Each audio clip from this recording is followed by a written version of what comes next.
Well, good evening, members of council, members of our management team, and also to our guests in our gallery here at the Stephenville Chamber. Welcome to the Stephenville Council Chambers. Today, March 14th, we will be calling the meeting to order. Before I do that, I will then go into my land acknowledgement. We respectfully acknowledge the town of Stephenville as the ancestral homeland of different populations of Indigenous people. We also acknowledge with respect rich histories and cultures of the Beothuk, the Mi'kmaq, the Innu, and the Inuit of the province of Newfoundland and Labrador. So I would ask the member of council to move that we adopt the agenda as circulated. Move. Moved by Councilor Darren Roberts, seconder. Second, Councilor Lori Elward. All in favor? Aye. Councilor Ryan. Hold on. Carry. Before we get going, I just want to welcome our new three elected in the by-election members of the Stephenville Town Council. Still going to need a little bit of training because things have changed since they served on council, especially when it comes to code of conduct that has come in place through the Municipalities Act.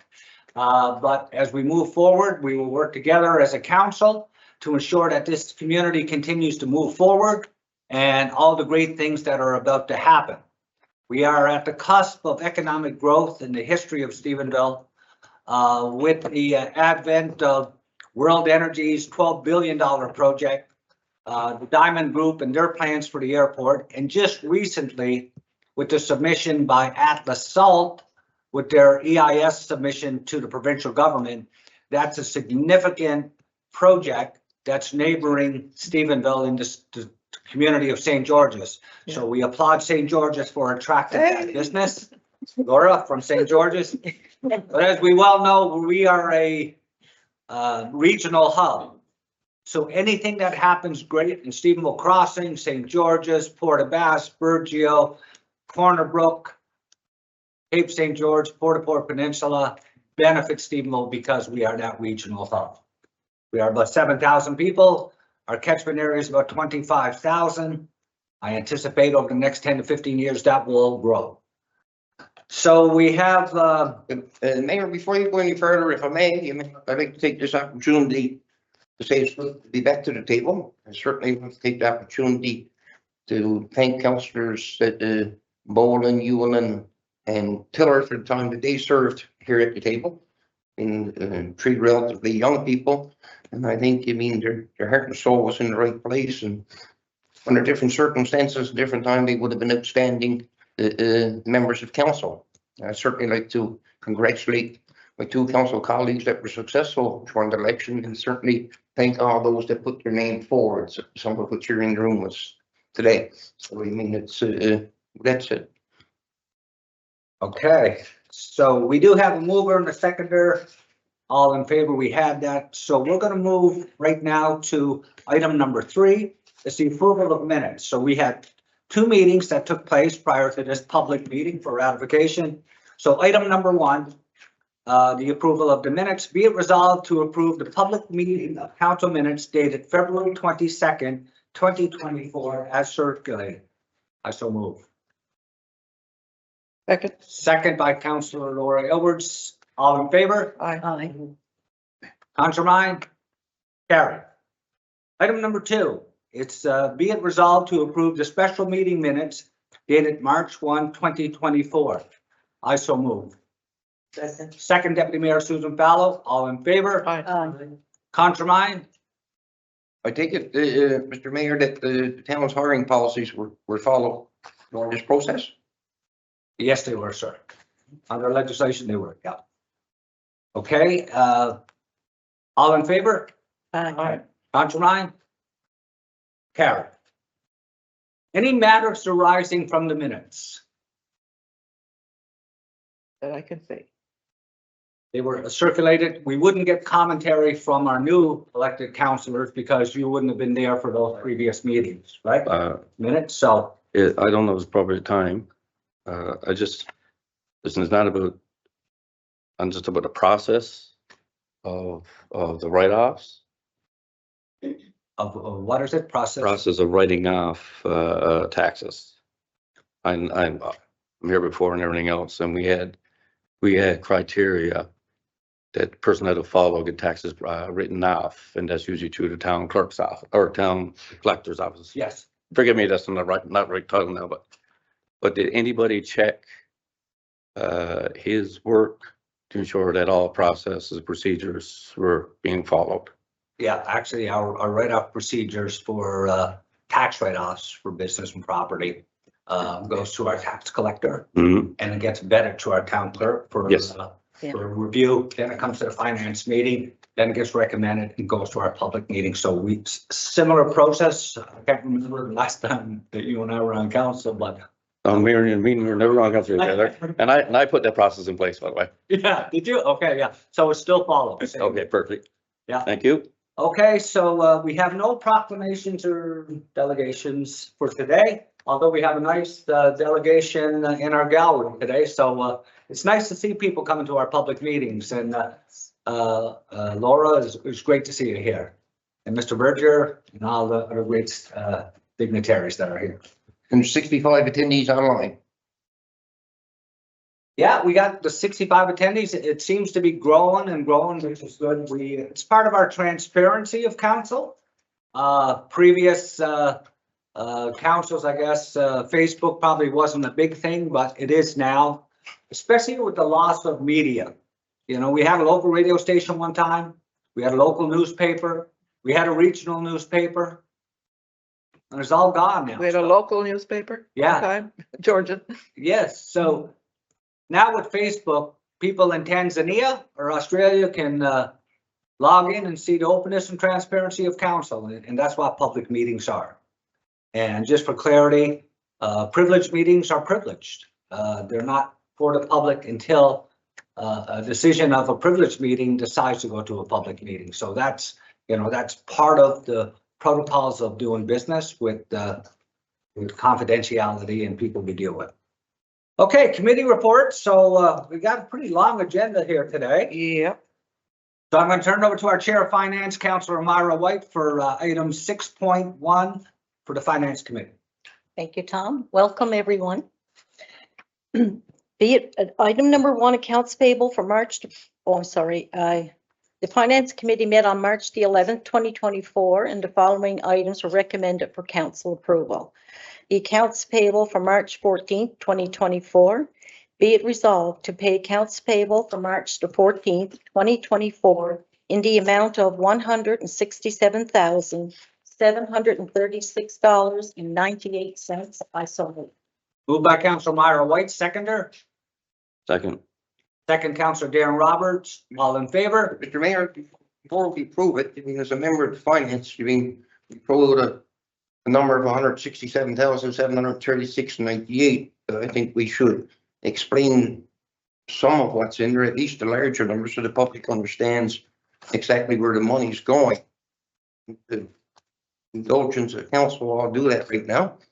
As an example, Alltech Environment, it was a little over $3,200 there for air quality test in town hall here. There was a problem with the air quality here in town.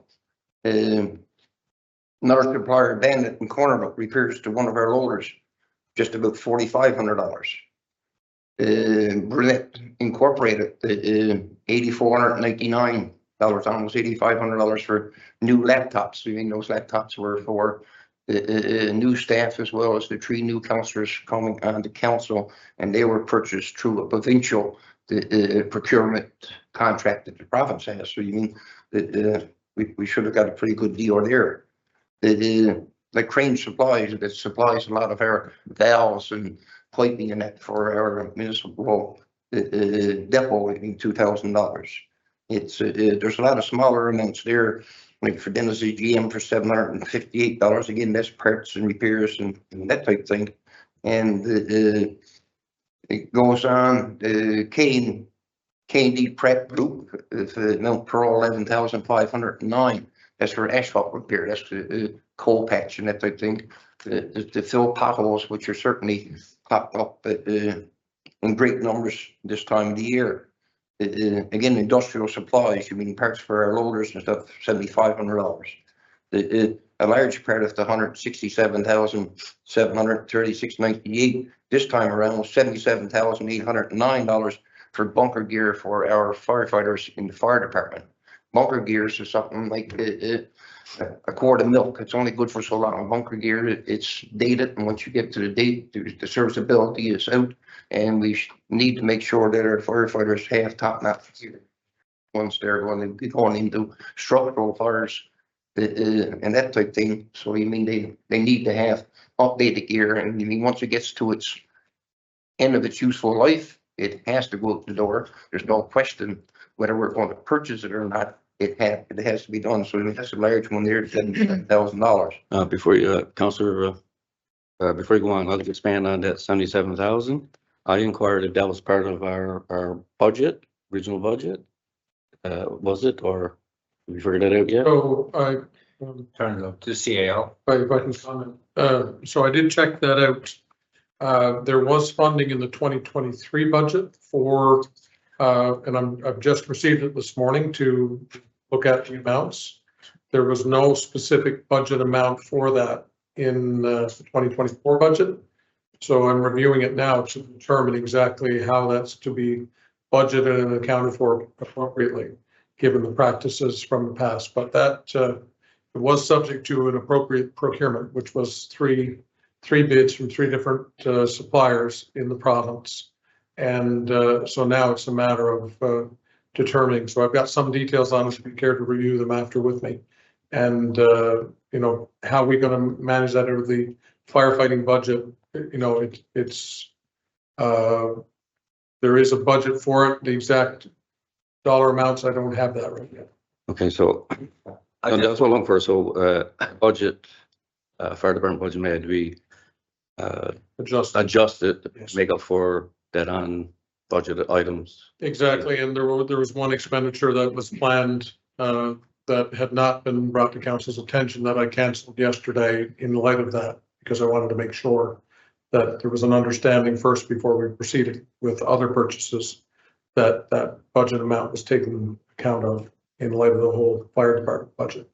Thank you. Yeah, that's the mechanics of it, which certainly I agree with you, Councillor.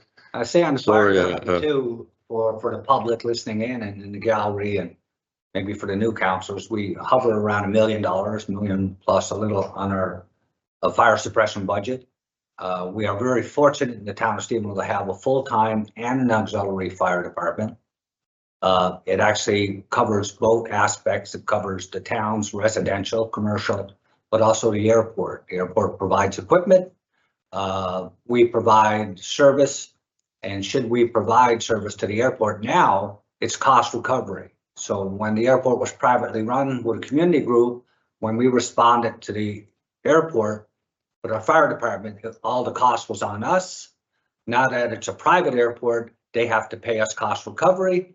And also they have to pay for any additional airport fire rescue certification with Marine Institute. So that was just done the fall. They had to pay for that. I think it was $20,000-$30,000. So the dynamics of the role of what the expenditures on the airport side has changed a little bit. So we have some cost recovery that's starting to happen that will benefit us. Is all that in an official agreement yet? Pardon? Is all that in an official agreement? There's an MOU Yeah. in place, a legal MOU for response. There's a framework of, if you want to speak on that, our deputy CAO, there's a Sure. framework for cost recovery that's taken place. Sure. So over the last 2 weeks or so, we've been working together with Diamond Airport and Fire Department to put together an MOU, and cost recovery is a piece of that MOU. Okay, so it's not completed yet. Not No, it completely, hasn't but been signed. we're getting there, yeah. I think since airport transfer, we only had to respond to the airport once. Yeah, but the whether we respond or not, all of the cost is there, with the exception of possibly some costs for foam. I mean, equipment, the HR requirements and all that stuff is there. So before any agreement is signed, we'll get to review the whole agreement. Absolutely, yes. I mean, I would question the fact whether we should even be providing fire protection for the air side of the airport. Well, let's maybe leave that for another, after we get the framework deal, but, Yeah. you know, didn't provide airport, fire rescue to the airport today, if somebody in this room needed an air ambulance tomorrow, you wouldn't get it because the airport would be shut down with a fire protection. So just want to quantify that statement. Okay, so we'll turn it over to Councillor Meyer White to continue. So we have a motion, a seconder, all in favor for the accounts payable? Aye. Aye. Carry. Just the accounts payable and so on goes on to the website then, right, after this is accessible to people to look at? We did request our, I haven't seen it online nor. oh, we had requested our. Yeah. Yeah, But the hope with a new communications person is that our website, among other things, things that are being developed, but certainly that our website become more user-friendly and easier to find some of these things. But I just want to point out that people who are interested in knowing any more details around the expenses and so on, that is available to them. And, you know, they want to have a look. Question, Deputy Mayor, I never saw that until today, Thomas. Is that available a couple of days before the general meeting? That we could see what the expenses are? Well, I would imagine it has to be approved here first. on the expenses side, well, we have our accounts payable and our Finance. checklist. Okay, it goes with That takes place at the Finance. finance committee. Yeah. Go to finance, okay. Or- Yeah, this was discussed on Monday. Yes, yeah. Just Yeah, that I- and you wouldn't have got the copy because you weren't That's sworn right. in, so like Okay. the next, you'll be able to You'll have review them. Okay, very good. Yeah. Okay, thank you for a Okay, clarification. Councillor, Good. thanks. Okay.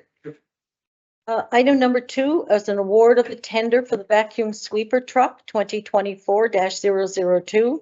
Be it resolved to purchase a vacuum sweeper truck from Saunders Equipment Limited for the bid price of $455,700 plus the HST ISO. Moved by Councillor Myra White, seconder. Second, Second, Councillor Tom O'Brien, all in favor? Aye. Carried. Item number 3, crew cab 4x4 pickup truck with commercial cap. Be it resolved to repost tender for new crew cab 4x4 pickup with commercial cap. I so move. Moved by Councillor Myra White, seconder. Second. Second, Councillor Darren Roberts, all in favor? Aye. that truck is to replace what we commonly refer to as the water truck. That's the white truck you see going around town. She's kind of time expired in the little truck. The question is that a purchase that's available to us through Canoe Purchasing? Through that new process? Not, if I might. Go ahead. Councillor Deputy Mayor. So we checked on this and we are revising the way we're going to go out and purchase this. It was tendered. There was a low uptake on the tender, even though all kinds of companies throughout the province selling pickup trucks. So I did some investigation and determined that a lot of the local businesses might not have gotten the tender information from the group we use called PODS. And therefore, that was part of the recommendation to have this canceled and then retendered. Because, you know, on checking with the local businesses, if they receive it directly as a listing of the tender, they will respond. But in this case, they did not, and they're not registered for PODS. So in the past, they had been sent it directly, and therefore we got a local participation in this, which we want to ensure as much local participation as possible, but still also advertise it provincially and looking at the Canoe system. If in fact there's a valid, there's a lot of heavy equipment suppliers through that. Some vehicles, but it's a limited in the number of light, medium-sized And vehicles. for councillors who weren't here in recent time, the municipalities, MNL has a system called Canoe procurement, which is a different way of purchasing. They're doing the tendering and getting the best for everyone across the province. So if we purchase through Canoe, we don't have to tender the same way. We can do it differently. So. You know, the manager took that upon himself to do that research and that because we questioned it on Monday in finance. Yes. And it's been the experience of some of us that have sat around the table before. And it's good in municipalities, Newfoundland and Labrador, that is, what did you call it? It's called canoe, like as in a Okay, canoe. yeah. Canoe So procurement. in the provincial procurement, the thing is good, which was used, during accounts payable for the laptops. But when it came to vehicles in the past, going through those provincial systems, the local dealers always had the better price, even Yeah. better than what we could get through provincial government there. So that's why we wanted to make sure that the local businesses had a shot at it. And And that was the history in the fall as well. The most recent vehicle purchase for the town, you got a better result locally than you did this one. yeah, so I'd like to thank the manager for taking that on. Supporting local business is important. So all in favor? All right. Hey, Counselor Darren's going to step away from the table because the item number 4 is, he would be in conflict. Request for donation for the Bay St. George Sick Children's Foundation, Inc. Be it resolved that the town of Stephenville give a donation in the amount of $500 to the Bay St. George Sick Children's Foundation. I so move. moved by Councilor Myra White, seconder. Second, Deputy Mayor Susan Fallow, all in favor? Aye. You can now return to the table. Turn to the table there, Councilor I Roberts. must be a member of the committee. Are you there? No, No? Oh, it's business related. oh, okay. Item number 5 is the sale of property, 150 Minnesota Drive. Be it resolved as promotion number 23-372 to proceed with the sale of 7.994 acres of land for the new collaborative care clinic located on the property 150 Minnesota Drive to GDR Enterprises Limited in the amount of $441,969.27.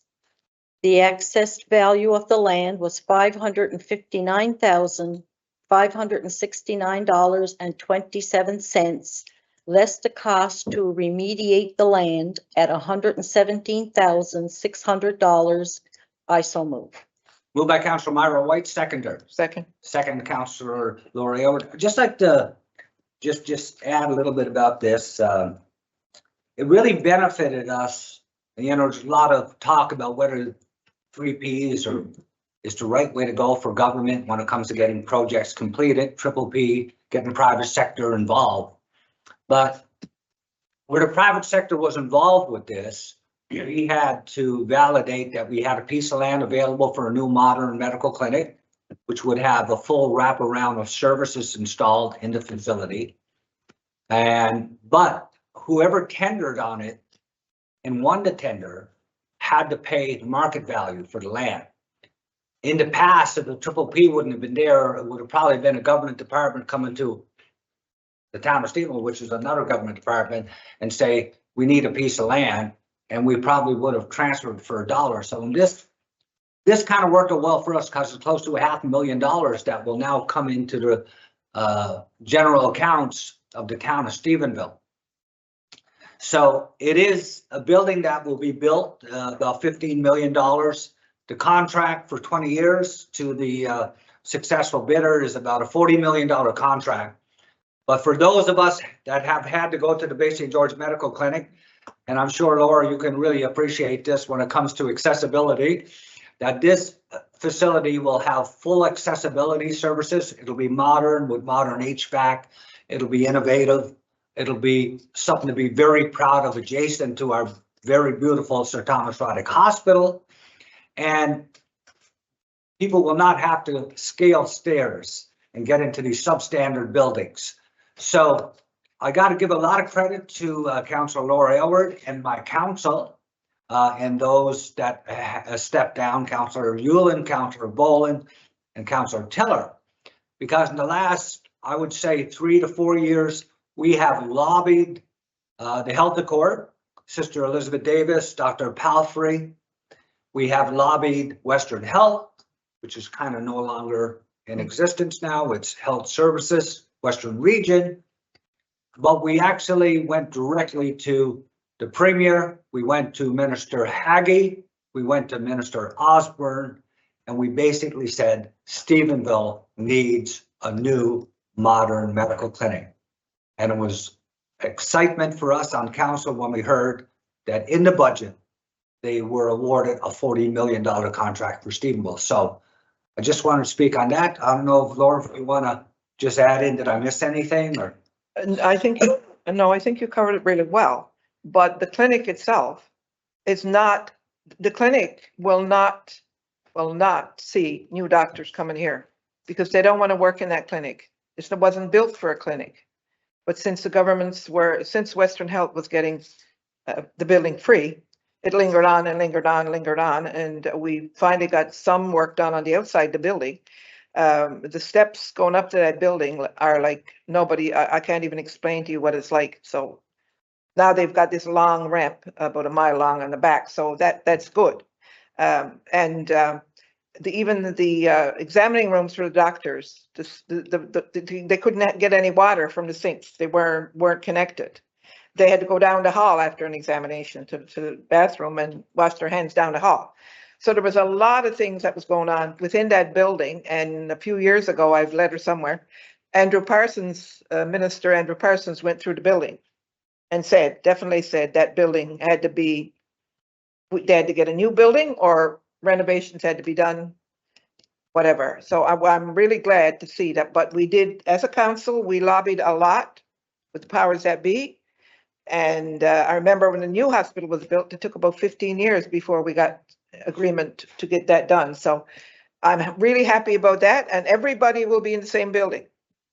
Doctors, social workers, nurse practitioners, everybody. And I know for a fact, because I talked to a lot of doctors, they said, listen, I got someone that would come here, but I told them don't come here because this building is not fit to work in. So, and that's true. So I'm really glad, Mr. Mayor, to see that this is going ahead and the groundwork's been done. And we're going to see this building sooner or later. Yeah. I can't wait. I hope it's still around. As of Monday, they started the heavy civil again. They started before Christmas, before the onset of winter really slowed them down. They took a pause, but on Monday they started the excavation.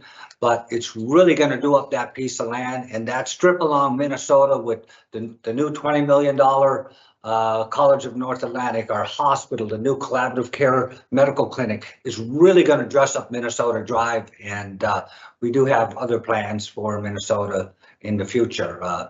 So on that note, all in favor? Aye. Mr. Mayor, the 441,969.27, was that taken into consideration in the 2024 budget, or is this additional No. revenue that's going to come in? There was nothing. We couldn't put it in the budget, even though we knew that we were selling it, because until you get the check, Darren, until the money goes into account, you can't put it in the budget. So this will be an additional $500,000 that will come into general accounts until we decide. 41,000. Yeah. Yeah. So when can we expect to get that money? Well, as soon as the lawyers from both sides, what's happening, a legal framework has to take place between GDR and the town of Stephenville. And now that it is approved today, our management team will work with lawyers. Sometimes I know we sold the paper shed for $10 million. That happened before Christmas. It might take 3 months before we get our first $1 million on that. So this could take anywhere, as I think Bill, Mr. Ramsey. Eight weeks normally, if there were no pitches Okay. Yeah. in process. So. But So that's what we're counting on, but like you say, it's not a budgeted amount. It may help us offset some of the costs for cost reduction exercises that we'll. Yeah, exactly. Yeah. or do we have to wait till 2025 when the building is finished to get this money? Or do we have to wait until the building is finished No, in no. 2025 to get this money? The sale of land, they really can't get a permit from us to build the building until they own the land. So this has got to be done. Yeah. Okay. Item number 6 is the approval of signing officers. Be it resolved that the signing officers for the town of Stephenville or council, Mayor Tom Rose, Deputy Mayor Susan Fallow, Staff Chief Administrative Officer Bill Ramsey, Deputy Chief Administrative Officer Candace Simon, and the Town Clerk Jennifer Brake. I so move. Moved by Councilor Myra White, seconder. I got second Second by Councilor Darren Roberts. question. Question? and no problem, names. We have two signing off authorities now, right? Two people sign a check. I'm assuming one is from council and one is from staff. Can't be two councilors or two staff? Yeah. Thank you. Okay, good question. All in favor? Aye. Carried. Item number 7 is approval to appoint an acting town clerk. Be it resolved as per section 62, 3 of the Municipalities Act 1999, in absence of the town clerk, to appoint CAO Bill Ramsey as acting town clerk. I so move. Moved by Councilor Myra White, seconder. Second. Second, Councilor Lori Elward. All in favor? Aye. Aye. Counselor Mine? That was the last item on. Okay, and is there anything late on finance? Nothing? Okay, thank you very much, Councilor Myra White, for chairing the Finance Committee. It's always nice when you got an item on the agenda that says you're gonna take in about $500,000 in new revenue. That always makes me feel happy. 441. But that, 441. close to $500,000. Pretty close. Pretty close. I'll take. Okay, I'm gonna turn it over to our Chair of Planning and Traffic Committee, 6.2, Councilor Lori Elward, take it away. Okay, thank you, Mr. Mayor, and welcome everybody. And I don't know if you welcomed our CAO. Well, I was gonna do that after the planning. Okay. Yeah, and our deputy CEO. And the deputy CAO Director of and Mary Lee, yeah, Communications. okay. All right, I won't steal your thunder. No, you can't. But I tell you what, you can do it under new business. You got more time at the table than I do, Councilman. Oh, it's only 31 years. That's all. Anyway, the Planning and Traffic Committee met on March the 11th, 2024, and the following items were recommended for council approval. First item is 217, 219 Main Street, Imaginations Incorporated. Be it resolved to approve a permit to operate a sports bar to be named Time Out Sports Bar and erect signage on the building located at 217, 219 Main Street, pending approval from Service NL. I so move. Moved by Councilor Lori Elward, seconder. Second, Councilor Maurice Hines. All in favor? Aye. Aye. Councilor Mine? That's the building. Question? By the- West Side Charlie. Oh, that's what Question. Charlie. Yeah. That's not the question. Oh, Oh, that's not the question. Oh. okay. Not a problem, but personally, when you do proofs like that, I would like to see as per what town regulation or what policy. Well, that would follow underneath our municipal planning regulations. I should, Yeah. they should refer that into So- to Well, we the usually- sections. I don't- If you can, I just- sure. We usually Do do. we- Jennifer, we haven't in the past. Yeah, well- Motion. We thought we did. Some. In my opinion, I think we should for transparency and especially in the case if we don't approve something, it should reflect what regulation and what policy that falls under. Okay. So to be consistent regard non-approvals, you should be consistent with approvals, so everyone knows. I think we have to pass in accordance with the town regulations, bylaws, statute. Normally, it would always have to meet, it would always have to meet a planning and development regulation, but not necessarily a bylaw or a policy, Long as- because it may not be associated with that application. So reflect, Okay. motion reflects. I don't know what happened. In accordance with Yeah. town regulations. Yeah. It is, but when we have our planning meeting, Yeah. Yeah. we look at the plan and the diagrams and so on, and I guess it's discussed there. But when we come to the public meeting, Yeah. I guess because we've already discussed it, but it's a good idea that Yeah. people understand why we approved it or. Not only that, Whether it's not only, excuse me, not only that, I'm approving this permit. Yes. And I wanted to make sure my name is going on to it. And I want to make sure that It has. it is, just don't respect to the planning committee, there we go. But my name is going on to it. So I want that information. So just clarity on protocols here, when we have a planning meeting and a submission by a commercial or a residential applicant applies for a permit, whether it's to build a new building or move into an existing building, That gets vetted through our Director of Public Works and Asset Management and our Manager of Planning and Development. It gets vetted to ensure that it meets our regulations. Then it gets discussed at the planning meeting, whether it's a recommendation or not a recommendation. Under the Municipalities Act, clearly, that when a person, a resident, a business person, even somebody that's not a resident of Stephenville, who lives outside and wants to build something in Stephenville, if they come in and they apply for a permit and that permit meets all the regulations, that permit must be executed.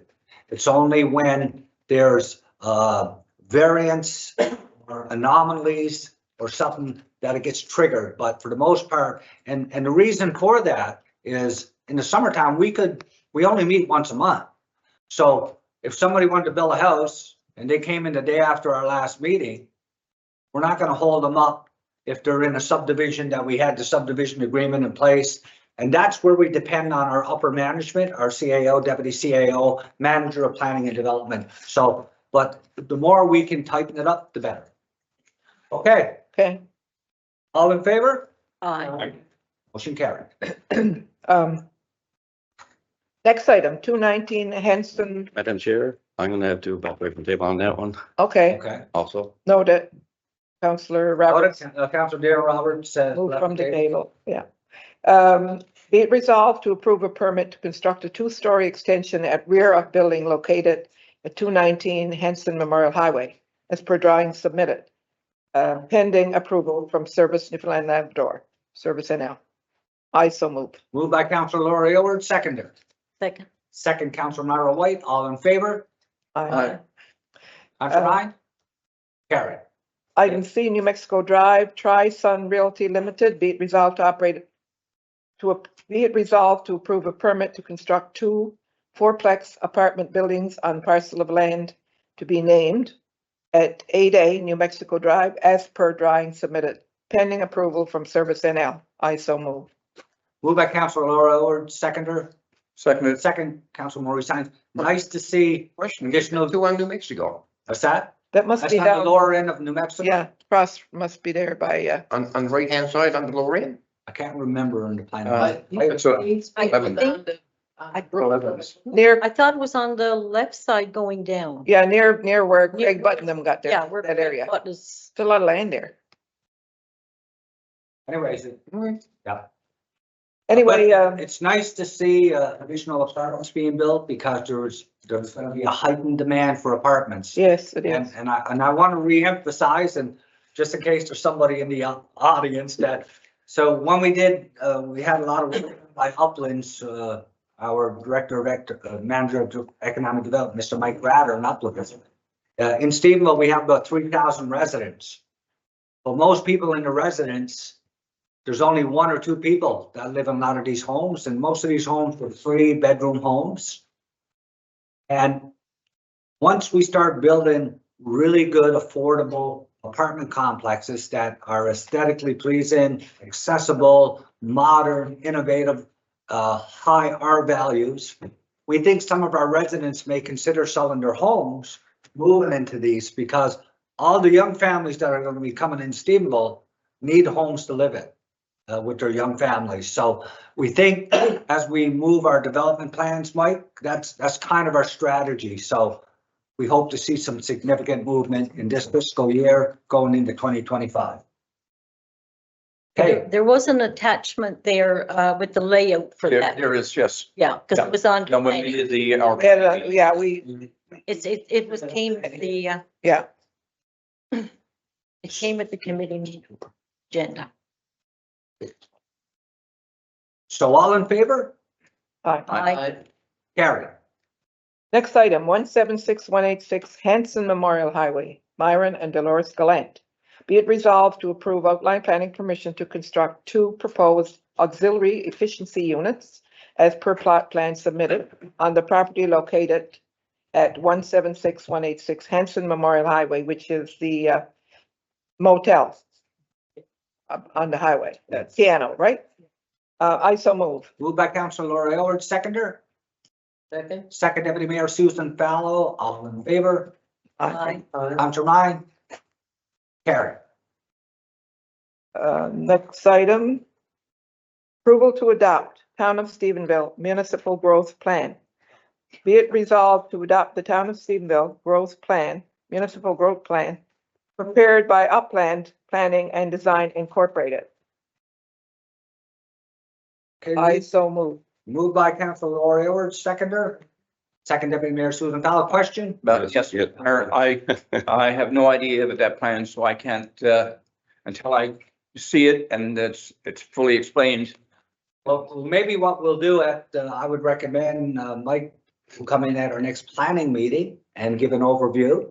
And we might have a special meeting for the full council to get an overview. Yes. But I'd just like to step up here because I've seen a little bit of commentary on Facebook, and not always do Facebook get it right, but if you look at the Uplands plan here, and for our guests in the audience, this workshop has been completed for about a year. There's 3 phases for Stephenville's expansion growth. Can't see you. And what they recommended is that you try to infill your town as much as possible. If you got empty lots, get something built there because your water and sewer is going in. And putting water and sewer lines in is very, very expensive. So this is the area, this is the ramp area, Utah Drive. This is what they recommend as the first expansion growth. And this is primarily not single residential units. This is mostly apartment complexes, micro apartments, executive suites, condos, and so forth. But the last presentation 2 weeks ago, we mentioned this is for 2,000 persons. So 2,000 persons don't equate to 2,000 units.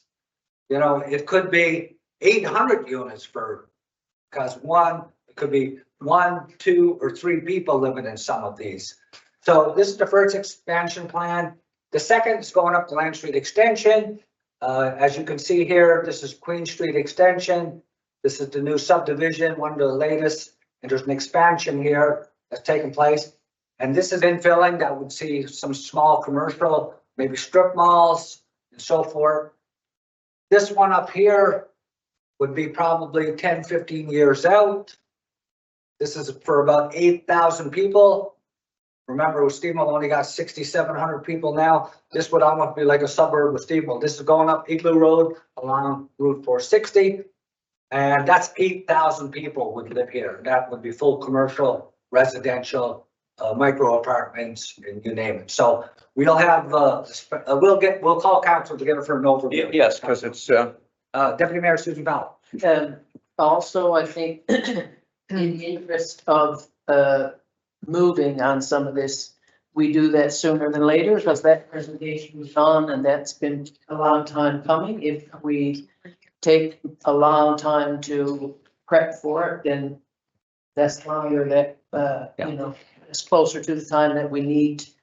It's not a surprise to anybody that there's a housing shortage and we need to come up with solutions. And in order to do that, we need a plan. And so the sooner we can do that, I would think the better. And just for the listening audience, our guests in the gallery, and for our new counselors, with our new management team and our new hires, and we were with a lot of we didn't have a GIS person for a few years now. They were hard to find. We finally have one. But our management and engineering team has now taken the first phase and identifying each block, getting the a legend built and the GIS requirements done on it. It will identify that block in its commercial use and what, as council, we would like to see built there, because we may have visions of aesthetics and so forth, color schemes, you name it, that we would look at. But they'll get that ready. So when our plan is then to do an expression of interest to developers, and developers may come from all over the island or outside the island. They'll come in, they'll bid, because most of this land on the basis belongs to the town of Stephenville. So we'll be selling that land for millions of dollars to put into the general coffers of our town council to increase recreation, better roads and so forth. But the plan is when a developer comes in, we're ready to give him the details on that block of land, what it's zoned at, what the intention is, and it's technically shovel ready in the industry, what they call. So they're working on that now, and they've worked with Uplands, and Mike, you're working with Mark McGuire. He's got a little bit of work started on that. So as quick as we can be ready, as Deputy Mayor Susan Fallow says, we will do expressions of interest. We will put out tenders, RFPs, and we will get the growth and the development happening in the town of Stephenville. And also, just a reminder that we had a lot of discussions and looking toward policy, I guess, to adopt the practice of universal design. And so we'll be encouraging, eventually insisting that builds are built with universal design, that they're universally accessible.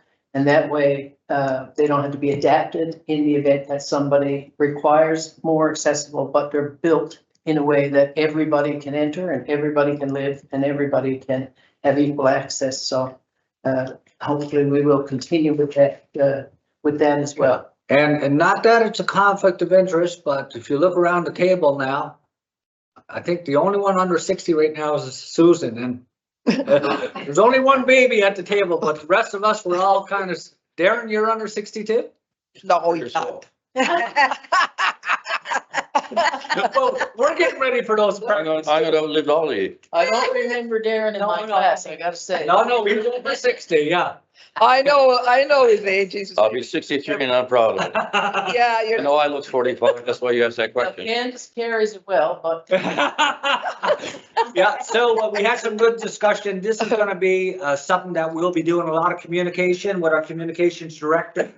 The growth plan for Stephenville. We'll probably plan a public viewing and maybe book a place like the lecture theater at the College of North Atlantic, just to give an overview of the expansion plan. So Yeah. on that note, all in favor? no, what are you doing? No? Number 7, President, Oh, you got another one? number 7. No, I'm finished with That's it. planning now, Mr. Mayor. I guess I didn't tell you. Oh, you finished. Have you got a meeting late, We didn't Jennifer? vote. Oh, we didn't vote? No, we did. We had motion I- seconded. No, because. Oh, yes, because Councilor- Yeah. Yeah. Vote on this because we don't have enough information. And that's where. Yes, yeah. Up to now. Yeah, So I guess it's going to be deferred. Yes. for deferral. you want to defer? Well- I will just mention to the new councilors, an RFP did go out for. Yeah. This plan, an RFP did go out, Yeah. and they were successful bidders. They were successful bidders. Okay. Yeah, this is done. This is completed. and I'm confused now, and now you got me confused. You're saying to adopt? You're saying it's already adopted? Well, what we're, It would be if we just passed had, we just have. This here is asking us to adopt the plan. Yeah. We haven't seen the plan. So, I mean, you're asking the 3 new members of council for a blank check. Well, no, there's no blank check. We're not spending any money here. No, but. The money's already spent. That's just a figure of speech. Yeah, we're not spending a penny here. No. so This- the plan, so the idea is the RFP went out and they were successful. So really that's what we're Yeah. adopting. They've presented the plan. Yeah, they completed it. This is the completed. plan. They've been paid. So is there a motion necessary?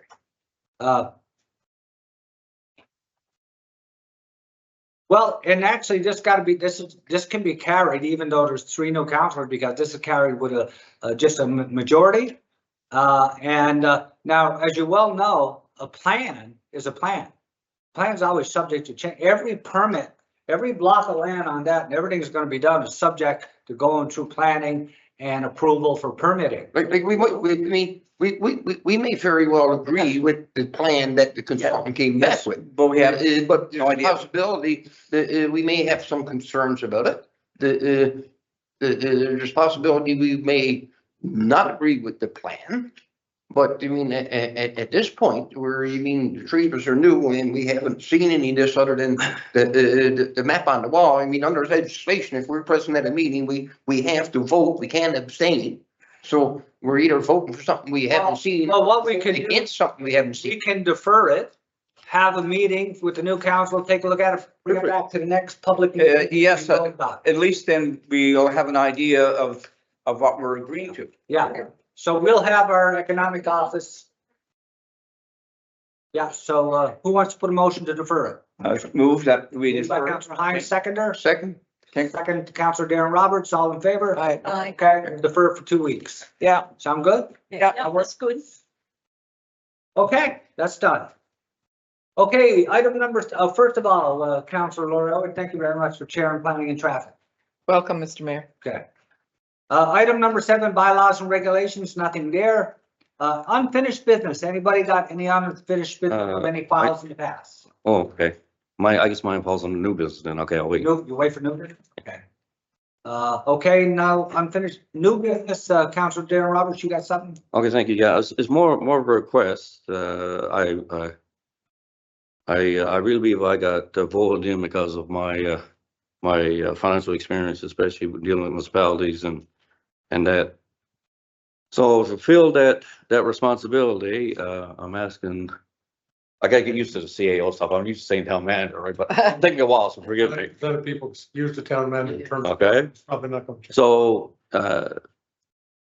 personally, I like to see the last 5 years, financial statements, and not only the audit financial statements, but the in-house statements, Mhm. last 5 years budgets. The 2023 intern statements, I know they're not audited yet, but the intern statements, you know, I can read intern statements, so I'll read that, but, Yeah. Okay. And they're in preparation now. yeah, I think the last 2 years are for my review. yeah, okay, But, I can go back to prior years. yeah, and. Documentation as well. Yeah, any debt agreements and any work plans. And if you have any questions or everything else or whatever, you know. Yeah. I'm, this is not unique to me, so No. I can help out whatever. So, you know, Appreciate that. appreciate to have that information so I can do I've my job. Started that review already and, you know, in the preparation in a way that the finance committee can have a look at it as well, just as a comparative year to year. And also, you know, and it can be dealt with internally. Normally, when new councilors arrive, there's a prior 3 years are provided is a normal course, but so we'll get to that. Oh, yeah, Not appreciate it. recommend, Councillor Roberts, that this is a finance committee or requirement to get the financial updates from management and staff so they can get apprised of where we are. Just really clearly when we put down our budget for 2024, and you'll appreciate this, Councillor Roberts and all council, I'm sure, and I'm sure our residents and people listening in, we only have a 5% debt load ratio, which is really significantly good. We don't have a lot of debt. A lot of municipalities in this province are running 15 to 20% debt load ratios. Under the Municipalities Act, I think they won't let you go over 20.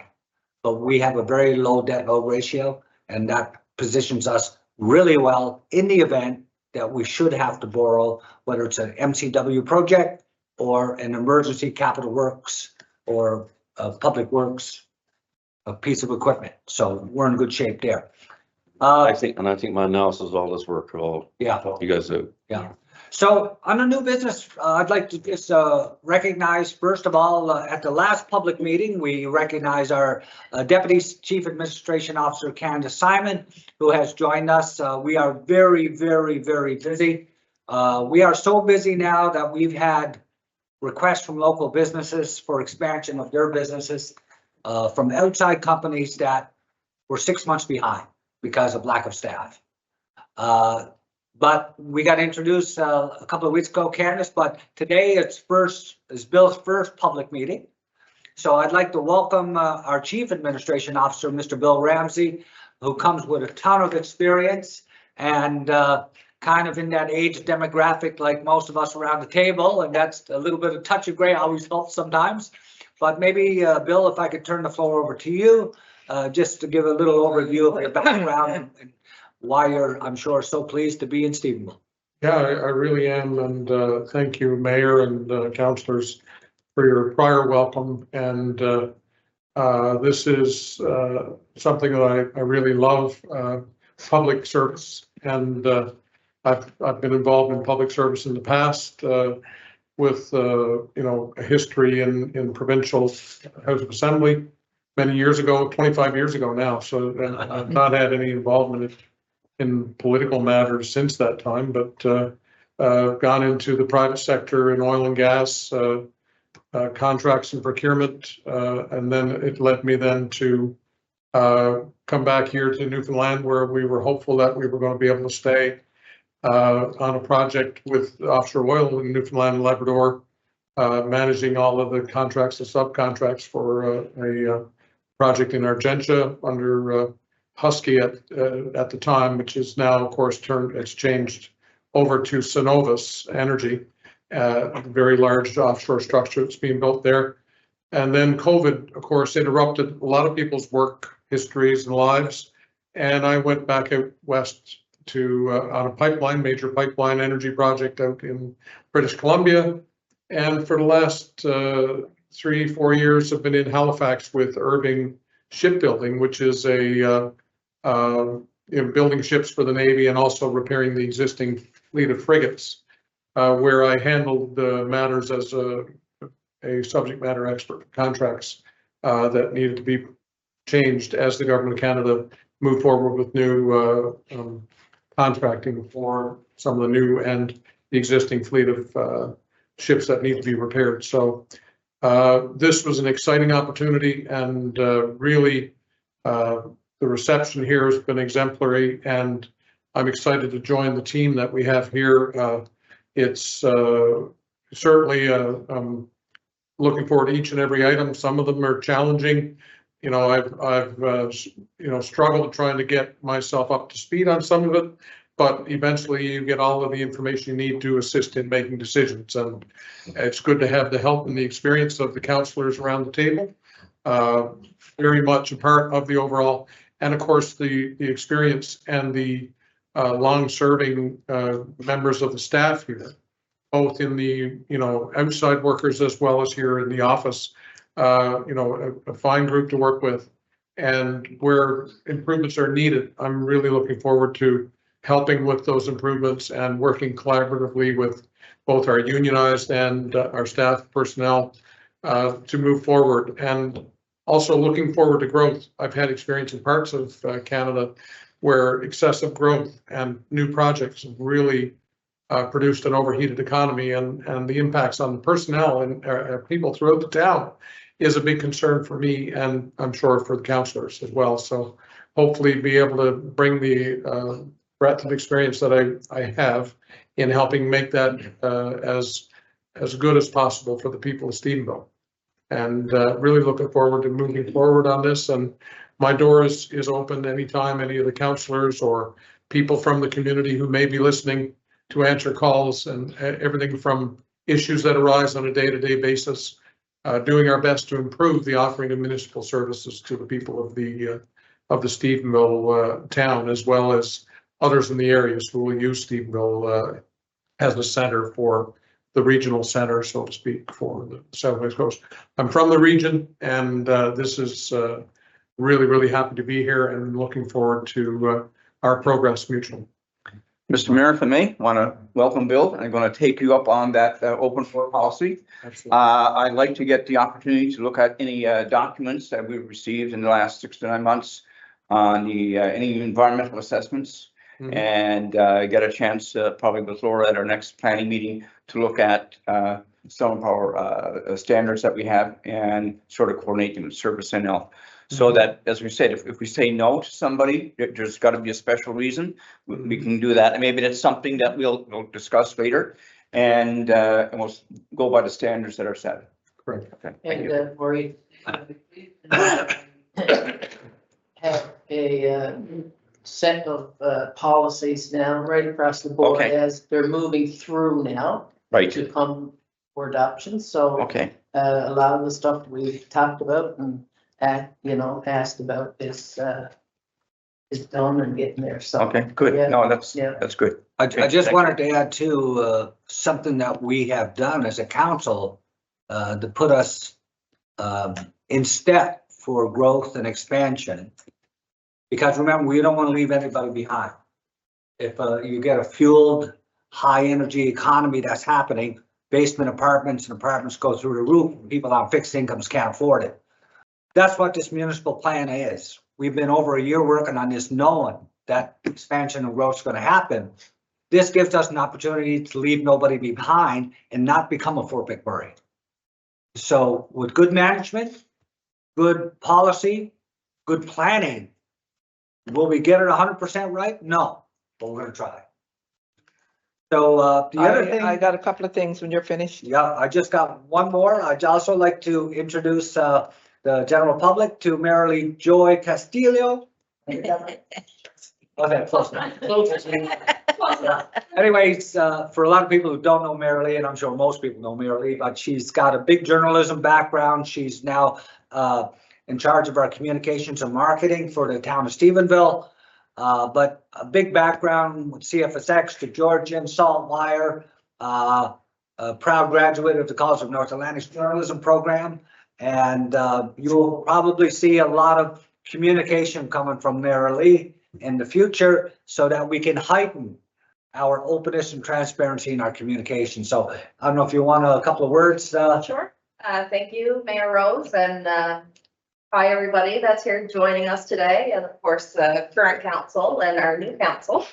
As Mayor Rose mentioned, I do have a journalism background, and I have worked in the public for many, many years now. I won't tell you my age, but I did work with CFSX, Humber Valley Broadcasting, Steel Communications, and also with the Georgian newspaper and the Western Star, and was manager for the local Georgian as well as the daily Western Star, and also a circulation manager for the 14 weekly newspapers across the province, and also marketing manager with Stephenville Theatre Festival. So I plan to take all of the expertise and hopefully promote our town, and as Mayor Rose mentioned, to keep the transparency there for residents of the town.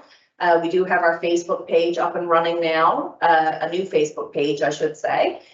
So you can follow it, Stephenville, Town of Stephenville, Newfoundland and Labrador. And we have our X page up and running, and we are working to try to get as much information out there to residents of what's happening in the town and events that are upcoming in the town, and trying to attend those events. And of course, one of the things that the biggest thing that I'm looking forward to is implementing a new communications plan for the town. So I'm here, please, if you have any ideas, any suggestions. We're hoping to get together, get a newsletter out for residents. Not everybody is into the social media, and we understand that. So we're hoping to get maybe a newsletter out to that will reach every household in the town as well, and keep residents informed of what's happening. That's going to be our key, and of course working closely with the staff and with the council. And anybody, I also have an open door, so if anyone has any suggestions or want to sit down and talk about the communications plan that I'm in the process of developing, you are welcome to do so. Thank you very much and welcome aboard. Thank you. Also, although he's not new, I still look at Mike, and he's been here about a year now, Mike. But Mike Ratter's also a manager of economic development, a big oil and gas background, logistics background, from Scotland off the coast, the Orkney Islands. And I'll say it again, they have 800 wind turbines. The Orkney is the same size as the Port au Port Peninsula. They only plan to put about 150 on the peninsula. They got 800 in the Orkney. And they have 20,000 people living on the Orkney Islands, whereas on the peninsula, we only have 3,000 people. So, but great work that you're doing. One other thing before I turn it over to Laura, Councillor Aylward, we did receive a petition from a very passionate veteran a couple of weeks back from Georgia Drive. And the petition was for some way, some shape that we need to get the handle on not ATV users or snowmobile users that are using the rules of the road properly, but we always have some people, and I don't always want to say it's a teenager, sometimes it could be an adult or a senior, that speeds and gets out of control. But from a safety perspective, it's a little out of control in parts of the town. We had a meeting with myself and our deputy CAO with the RCMP and the Chamber of Commerce to address some of the safety issues. But that's something as a council, we hope to heighten our ability and our enforcement rights under municipal enforcement, that we can actually seize vehicles. Right now, we can't do that. Now, do we have the ability? We won't be racing anybody down trying, but we will use electronic media and surveillance so that we can get license plates, find who's breaking the law excessively, and we may be seizing vehicles in the future, because once the vehicle seized, that really slows them down. No, I'm just saying. I would think. They can only run so fast. Yeah, exactly. So, Councillor Aylward, you had a couple of comments? Yeah, well, the first thing I'll say is that getting back to the doctor situation, as of the 31st of March, there's going to be about 2,500 people in this town with no doctor, because a longtime doctor is over 50 years retiring. So I really think, and I mentioned this a few weeks back, but we need to do it. We need to meet with the senior people out of health services, which is Western Health. Tara Freak is the CAO, and get a handle on how the recruitment situation is going. They have new people there too, as well. New, I guess, since 2012, they've had so many people. I don't know if I can count them, but anyway, in recruitment in Cornerbrook. So the latest person is Mr. What's his name? McNiven, I think. Cal McNiven, I think, is the latest for the region. But then they got people under. So I don't know who the recruitment people are right now. So I think we need to meet With with a formal request. we have with the recruitment people and the AO, Tara Freak, because there's things going on, like there's a situation with Dr. Abijuli. You don't mind me telling it anyway, because I talk to him every now and then. One of our anesthesiologists I know Dave Callahan was on Open Line talking about it, said we were losing him. I don't know if that's entirely true. I did have a conversation with Tara Freak since then, the CAO, and she tells me they're trying to work through his situation, whatever that is. So there's things going on that I think we should be aware of as a council. Yeah. And then, of course, the Healthcare Action Committee that I have on the go too is the same thing, but you know, is another group that are watching healthcare in the region since 2003. But the council needs to be involved, as they were all along, you know. And you can't imagine the ER what it's going to be like if you got 2,000 plus people with no doctor to even write a prescription. So that's one thing that we need to do. And that's the second batch. Yeah, A couple of years ago, we lost another long-term doctor. Dr. Dennis. Yeah. And yeah. I think those 4,000 or 5,000 or 6,000 are floating too. I can't imagine they all. Yeah. And So for the people that, you know, go to the clinics and have to wait a long time, they have 4 emergency physicians here. But that's still not enough, really, because really and truly, you know, we should lobby as well to try and get the government to approve a second physician to be there, especially with the busy times. So anyway, there's a lot of things on the go in that area that we need to be involved with. The other situation is not a situation, but strange thing with Facebook. You know, I don't know whoever created it, but I guarantee you there's a ruination of the world, because you don't see anything positive around the airport or the council. And we had this big Air Canada plane land here the other night, 3:30 in the morning, first time in their lives that I can remember. And guess what? They had to land in Stephenville. They had an emergency situation. I heard a lady was in labor and she had a baby here. Now, that's on Facebook if it's true. There was a picture of the plane. gotta be true. And it was put on there by an employee of the Diamond Airport. So it had to be true. The plane was there, the picture was there. So I don't like walking down the big aisle in the hospital, but I got half a mind to go in and see this lady and her baby. Anyway, if it's true, I wish her all the best and I hope everything worked out. But it just goes to show that this should have been all over the media. The Evening Telegram, it should have been on NTV, should have been on CBC, because they're always on there to have something negative. Even before Mr. Diamond took over. It was always negative. And we all know that. We've seen it, we've heard it. But I'm telling you now, whoever those people were out there before, negative, where are they now not promoting the airport? And I don't mind saying, you know, I won't say their names, but everybody knows who they are. How come they're not on there with the picture of the plane? So Mary Lee, as your communications person, as a longtime serving counselor at this table, I would like for you to get some pictures of that plane and get the story. And the baby. And the baby. And find out. You were president. And stress you.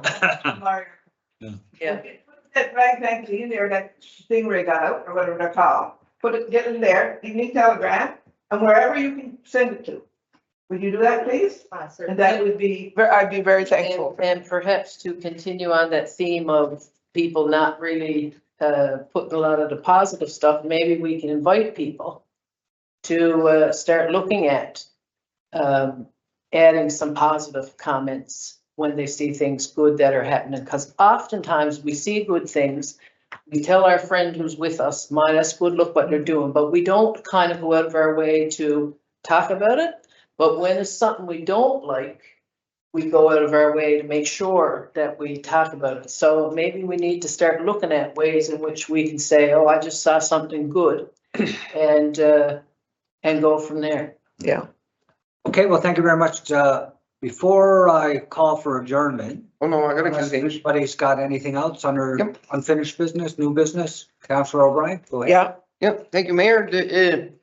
I'm looking forward to getting the organizational chart. I mean, with all the new hires and all that stuff, you mean, not really sure who's who, what they're supposed to be here, what they're supposed to be doing and all that jazz. I mean, even worse than that, some of our long-term staff are really not sure what they're supposed to be doing these days. So, I mean, I think to get an organizational They might Sure, want to talk to your CAO. Yeah.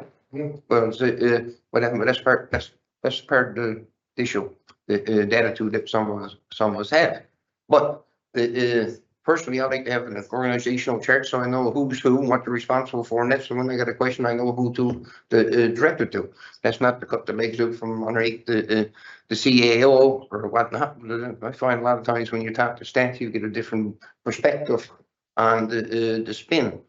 The budget and stuff that I was going to ask for, certainly, Councillor Roberts has already asked for that and the town debt and stuff. But I mean, I'd also like to get the last 6 or 8 months of council minutes, that doesn't mean they're not all online. The same thing for council payable listing, expense check listing, the type thing, so I can get a bit of a trend of what's been going on over the last few months. The big question is, I mean, how many credit cards does the town have and who got them?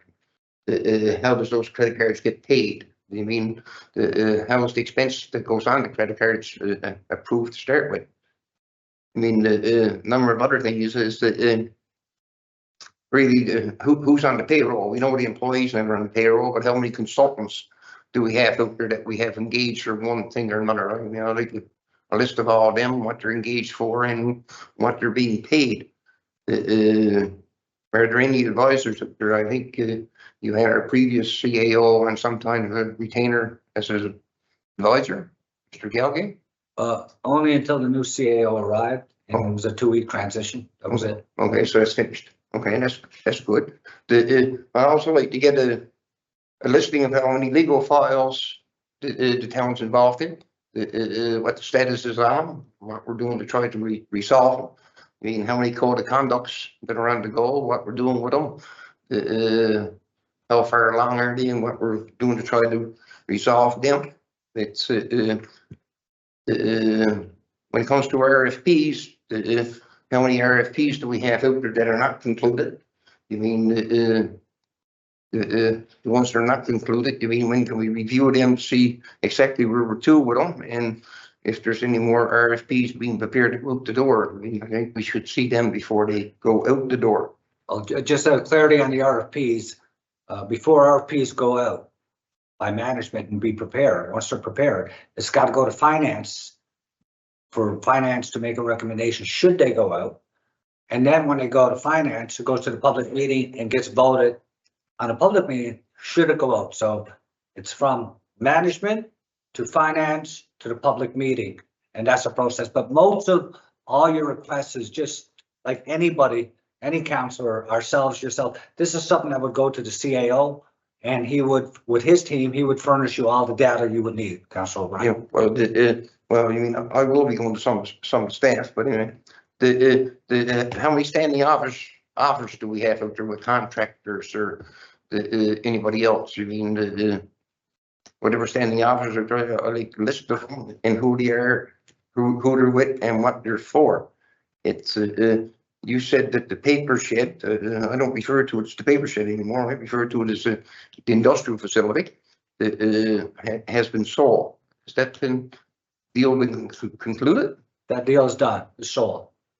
The paperwork has been all done. The legal signing for me and the clerk is with the lawyers, but it's done at a public meeting, sold for market value of $10 million. Okay. I'd like to see a copy of the agreement.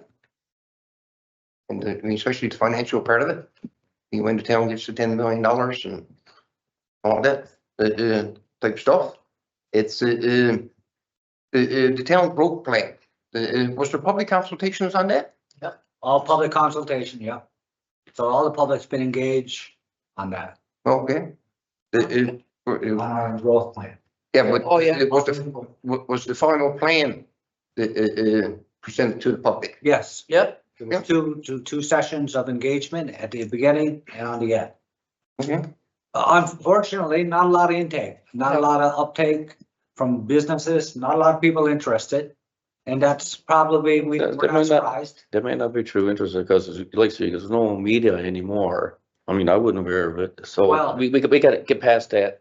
Yeah, well, that's. Thing there, to a very good point. get the information out to Yeah. the people concerned. Yeah, we gotta do it indirectly or directly. That's the problem. There's no media anymore, no paper, no. Well, I've been preaching that forever. Well, that's a good point, and that's why our council felt it was critical. But In a juncture in our time to hire a communications marketing it's not person. to say people, For that it's reason. not to say people not innocent. It's just not, they don't know. A lot of people don't know. Yeah, No. okay. But something outside I'd like to see is if there's been any travel pre-approved going forward and if travel's been There is, approved. pre-approved travel. Yeah, I'd like to see a list of it and what the purpose of it is and That's all done by council, motion of council. Same budget. I'd like to see a list of it, so we can review it. One else do I have here? Okay, the airport deal. You mean, can we get to see a copy of the airport deal? What's in it, what's not in it? Who knew you up, when he knew what? It's not ready for the public. It's, It's all on, ready to, put on. Yeah. Wait, go on. yeah. I mean, that's not, Everything that's not answer. I mean, I. Management is working on, the deal with World Energy and with the Diamond Group, any of our entities that we're working with, whether it's subdivision agreements, that's all done by management. It all gets better to council. And when it's ready to go to a public meeting to be voted on, it goes to the public meeting. So No, I think you're misunderstanding what I'm asking for. I'm asking to see the copy of the agreement, where Stephenville Airport Corporation actually sold the airport to Diamond. well, Yeah, but that's up to the, we that's didn't not, sell it. we didn't sell the airport. You have to go to the, and the Stephenville Airport Corporation to But solve you that. must have a copy of the agreement. Why would we? Why would we? Well, you made a motion to support the sale of the Well, airport. we only supported it, but we're not the legal entity that sold the airport.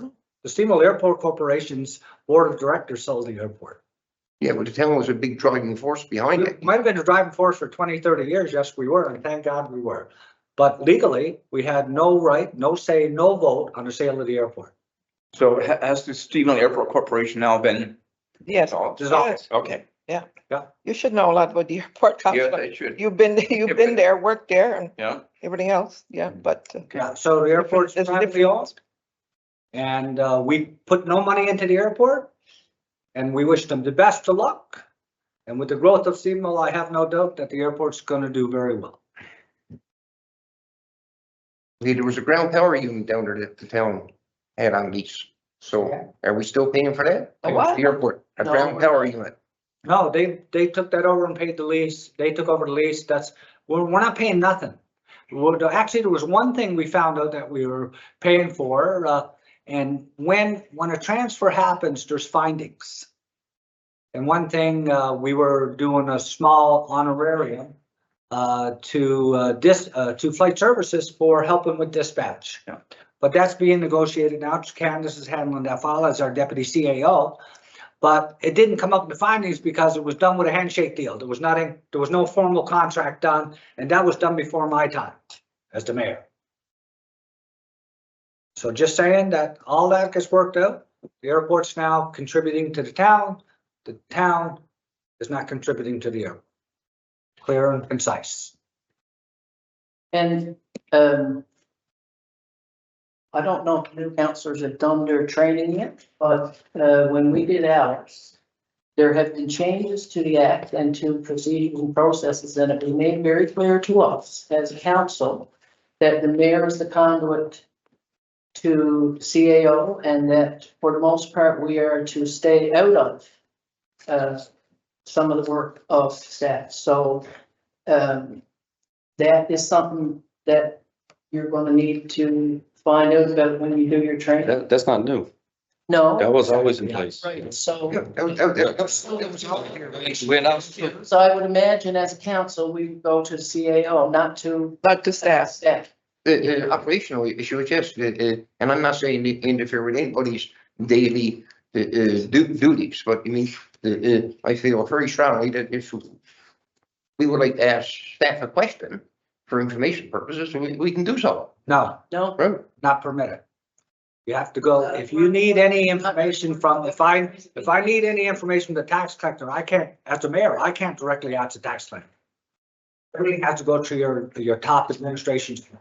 You're not permitted as a council under the Municipalities Act, under the Code of Conduct. And we're not permitted to be interfering with their work, you know, asking them different things.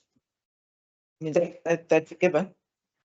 So I think that I'm hoping that with the 3 new councillors, I've been on council with all of them. And I would hope that everybody is going to work as a team. And we will be open with one another and not going behind one another's back and say, well, he said this or she did this. And I'm hoping that we will all work together and be respectful of one another. And I'm optimistic that's the way it's going to be. And I've had no problem with staff here, ever. And I've always been good to them, and they've been good to me. And over the years since I've been here, I've been with 3 mayors now. So. Must have saved the best for last, didn't you? Yeah, I would, yeah. Take your councillors. What did you say? I said, you haven't, you've worked. Oh, no, I'm not, well, I mean, oh, fine, point taken. No, no, I was told one time, what was it? I told Mayor Stein one time, he better smarten up or I was gonna clobber him, but I didn't say it in public, right? But anyway. I think I was there that day. But anyway, no, what I'm saying is that it's wonderful to see people coming out to our meetings. Yes. Because in my 31 years, I can tell you, Paul and not Paul, yes, and Laura, and I don't know all the names, Doreen, She will. and who was, Esther. oh, Esther, and gentleman's name? Brian. Brian, I can tell all of you that I can probably count, not even on one hand, the people that we've had in this chambers listening to our meetings. And since we put them online, first we started out, there was 3 and 4 and 5 and 6. It's over 80 today. And now we got over 80, but they're all curious to see if we're not going to get in any fights. Yeah. With the old counselor. They're all my fans. And then Darren Roberts, Councillor Roberts, well, I mean, he went to school with my son, and he's like one of my own sometimes, but if I wants to tell him something, I'll tell it to him one hour.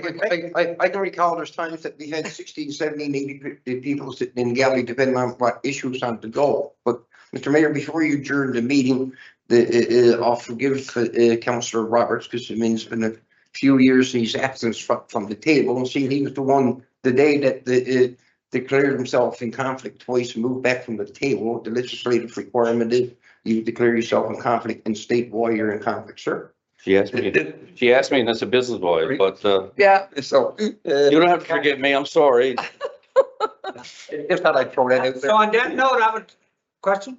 I just wanted to add or to assure you, because Councilor O'Brien's first point of clarity around the human resources piece and the staff and the organizational review or the organizational chart. I just want to let you guys know that that's one of the top priorities of Bill and I, that the health and well-being and the empowerment of the staff here at the town is the top priority. And we are working through that right now, and we're going to make sure that everybody understands their job, feels good about that, and work together as a team. So that's one of the big things that we're very committed to doing and that we're doing right away. Okay, thank you very much. So on that note, closing remarks, I'd ask a call for a motion to adjourn our public meeting. so moved. Moved by Councilor Lori Elbert, seconder. Seconded? Second, Councilor Maurice Hines, all in favor? Aye. Carried. Ooh, so you can go.